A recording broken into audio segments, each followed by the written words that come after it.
Ние всички сме деца на майката земя, но чужда е за нас кърмящата й град. И в шеметния кръг на земния си път, жадувайки лъчи, угасваме в тъма.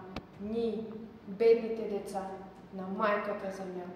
Край нас се вие бич, над нас тежи хомут и робския закон на жълтия метал. Ние раснем в нищета, ние гаснем сред печал и ръсвим своя друм стълзи и кървав плод. Ние, бледи смъртници, родени за живот.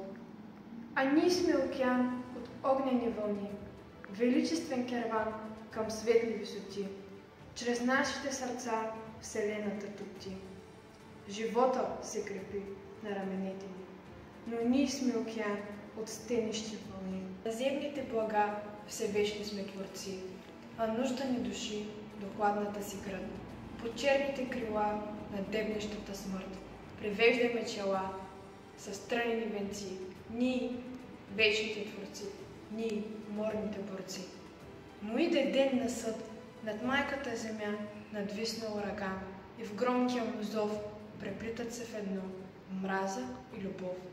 А майката земя възсепва се сама, потъпкала греха, оттърсила срама. Защото в боен ред сред робската тъма възбудени вълни издигат се с рев, защото накипя свещения ни гнев и неговия вик стозвучно загърмя, и ние сме деца на майката земя.